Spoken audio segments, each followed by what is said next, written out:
Har du nogensinde tænkt over, hvilke faktorer, der fremmer sårhelingsprocessen? Den normale sårhelingsproces er et komplekst samspil mellem forskellige celler og molekyler i sårbunden. Men et væsentligt aspekt i normal sårheling, som sjældent diskuteres, men som har været kendt i over 100 år, er skadestrømmen.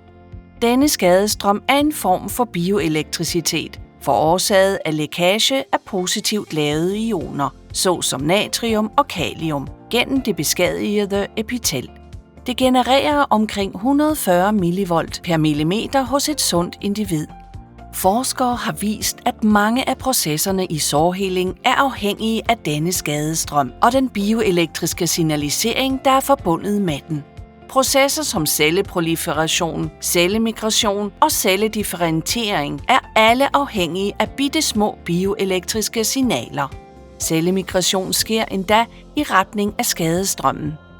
Hos ældre eller under visse medicinske tilstande har det vist sig, at denne naturlige strøm er meget lavere end hos raske unge voksne. Og interessant nok har eksperimentelle undersøgelser vist, at jo lavere skadestrøm er, jo langsommere helinghastighed. Hvilket bringer os videre til sårbehandling med elektrisk stimulering.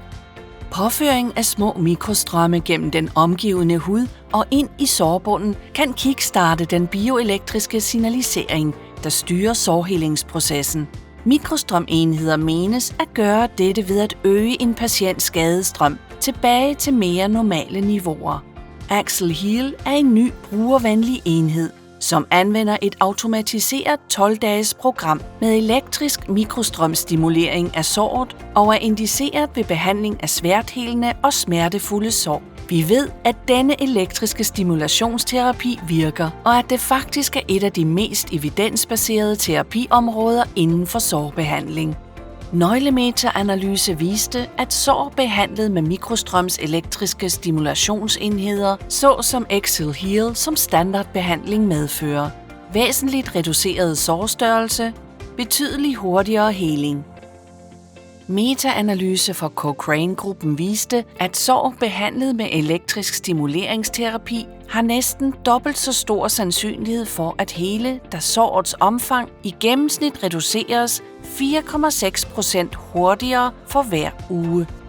Bortset fra at stimulere helingen, har mikrostrøms elektrisk stimulation også vist sig at reducere smerte betydeligt gennem og efter 12-dages terapien.